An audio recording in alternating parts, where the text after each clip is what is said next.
The next part then is to do with briefing pages and their uses. So it's something again I touched on a little bit before is like a briefing page. It is, let's see, it's for more complex tests. What typically it is, it's like a landing page, briefing page, gives them full introduction to the test. We typically include the following, so it's like a playtest overview, including a reward and a high-level summary of the test. Participation requirements, so just to ensure that participants know what they should have. Step-by-step guidance of the test, so full steps on what's expected in the test. Contact section, so how they should contact you if needed. And then terms of service and privacy, not always needed, good to have, depending on what your own, again, talking about that security point. If you want to have some sort of terms of service or even a reminder of an NDA or something like that in there, feel free to put it in there. The thing we bear in mind the most here is high conversion. It means low support. So the clearer you are in your briefing page, the more sort of step by step and really sort of get to the nitty gritty of it, the less support queries you're going to have, the less people are going to be messaging you, asking you, what do I do now, so on and so forth. And that's kind of what we aim for whenever we're building a briefing page. I'm going to show you an example of one. So yeah, this is one that I built some time ago that I have adapted for demonstration purposes. Yeah, I was saying this is an example of a briefing page that I've built in the past.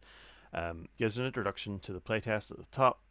Starts off with like a little bit of communication aspect. Cool. Yeah.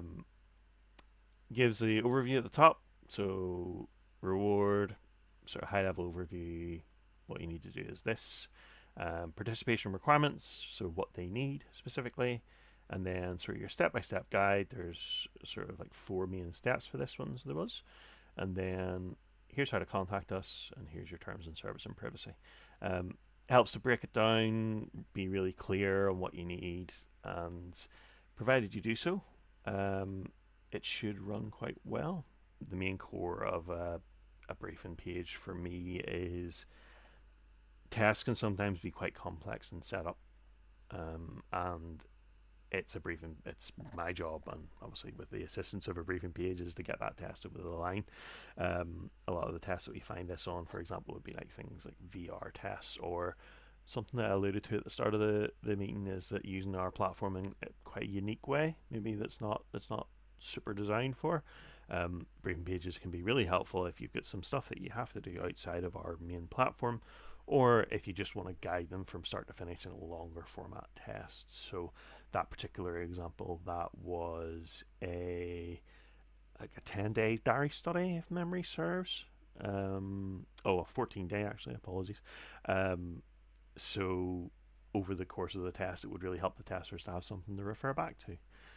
So we provided this out, and it seemed to help out quite a lot. Reduced a lot of the support that I felt we would have got in, and the questions that did come in were usually very focused.